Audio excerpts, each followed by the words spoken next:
All right, this is page 8 of your notes packet. We're going to be talking about something called molecular geometry. Basically, what shape is a molecule going to have in 3D? Okay, so you're going to get to do some cool things with this part of the unit. You get to actually visualize what molecules look like in 3D. So, some questions you're going to ask yourself. What determines the shape of a molecule?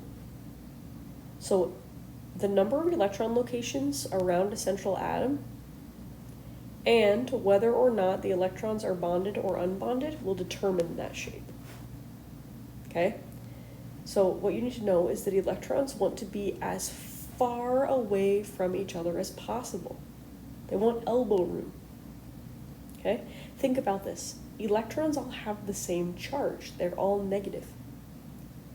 What do we know about like charges? They repel, right? And so they're going to try to get as far away from each other as possible because they don't like to be with each other, electrostatically speaking. So this theory is known as Vsepr, okay? A lot of people say Vsepr. I call it Vsepr just like most of my colleagues, okay? And this stands for valence shell electron pair repulsion. Basically what it's saying is get those electrons as far away from each other as possible. So again, your shape is going to be determined by the number of electron domains. Guys, domains are just places where you find electrons. Okay, the number of bonding domains. So how many of those areas involve bonds? If you have a double bond, it's just going to count as one domain. If you have a triple bond, it's just going to count as one domain. And then finally, the number of non-bonding domains, aka lone pairs. So how many lone pairs do you have around that central atom? Okay, so I believe we're giving you a nice chart. This chart's going to be golden to you, so please really, really study it.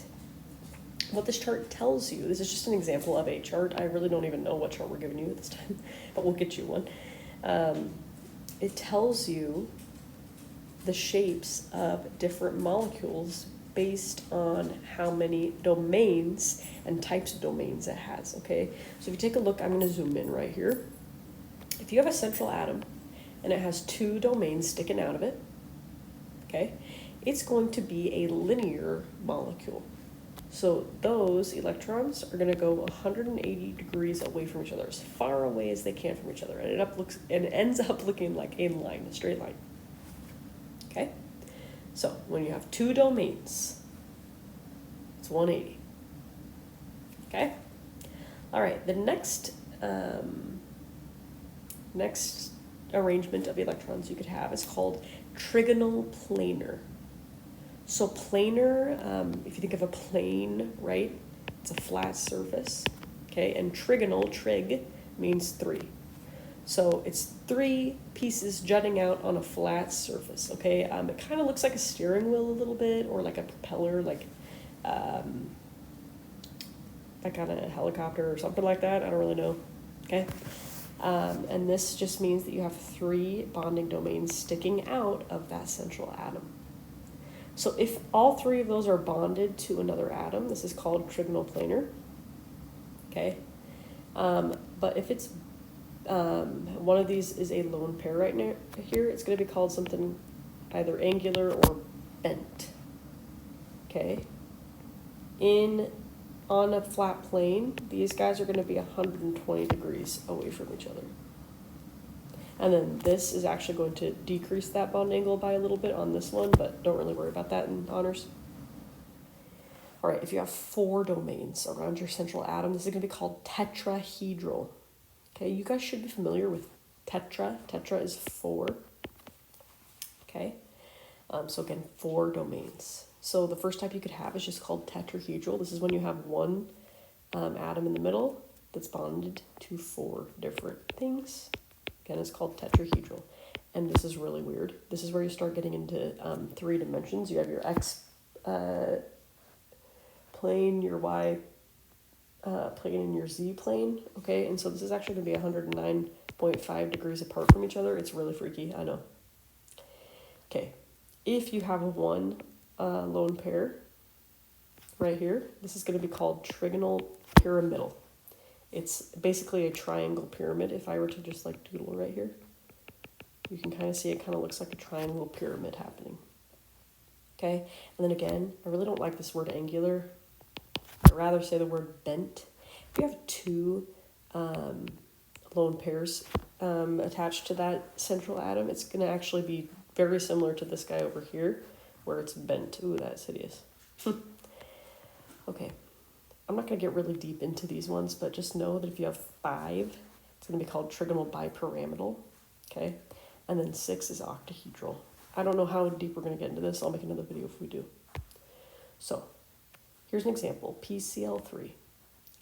So in order to figure out the shape, here's the process you would follow. First thing I would do is I'd figure out how many electron domains I have. So I'm looking at that central atom. I have 1, 2, 3, 4 electron domains. 4 areas where the electrons are around phosphorus. Okay, now I can count bonding pairs. So this is, hey, where do bonds exist? Anytime you see a line or a set of lines, that's a bond, a bonding domain. So I have 1, 2, 3 bonding pairs. And then non-bonding pairs, it's just a fancy way of saying lone pairs, okay? I have 1 lone pair right here. So I'm going to go look at my chart and I'm going to go find, all right, 4 total bonding domains, or 4 total electron domains, right? That would be somewhere in here, okay? I'm going to look for one that has 3 bonds and only 1 lone pair. This is called trigonal pyramidal. We're going to practice this because I know this is kind of confusing, but there's the gist.